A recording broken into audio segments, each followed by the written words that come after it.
Napakasimple lang ng pag-check nito. Sumasakit ba panga mo? Parang nangangalay lang yung ano. Yan. Isa yan. Sign. Nga. Sumasakit? Nangangalay pa rin. Nangangalay. O yan. Positive ka na kagad. Kasi pag tayo normal, gumanyan tayo. Wala lang. Pero pag ikaw nakakaramdam ka ng parang yan, uncomfortable, ayan, medyo nangangalay-ngalay ka. Dito naman kasi sa ngipin niya, okay naman eh. Wala siyang impacted tooth eh. Isa rin kasi yun sa mga dahilan kung bakit may nangangalay o sumasakit yung mga kung meron kang impacted tooth. At isa pa, kung meron kang bulok ng ngipin. Tsaka, malalaman mo pag hindi TMJD. Sa mga ganyan, ang masakit, yan, sa mga ganyan, ibig sabihin yan, hindi yan TMJD. Sa part ng ngipin yan. Pero pag dito ka, sa condyle, pag dyan nangangalay or nagkakaroon ng irritation, TMJD yan. Tapos may rito, yan, TMJD yan. Pero kung sa mga part mismo, yan, ngipin natin, may kumikirot-kirot, nangangalay, baka hindi yan. Baka kailangan mo magpa-check ng ngipin, dental. Pero sa'yo, saan banda, sir? O yan, positive ka. Dito. Dito ka, sir. Konting lang yan. Konting tulak lang yan.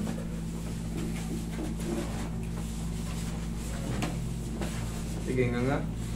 Sarap. Okay, wait lang.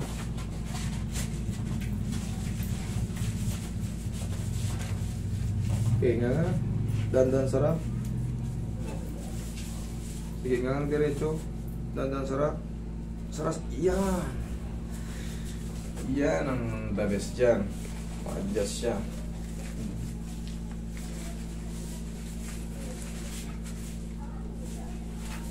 Minsan kasi pag nakakakain tayo na medyo malutong o matigas, nguya tayo na ngaya. Tapos biglang hikaw. Pak, may lalagitig ng konti, yun na. Hindi mo na maibalik. Pero pangkaraniwan yan sa mga hikab.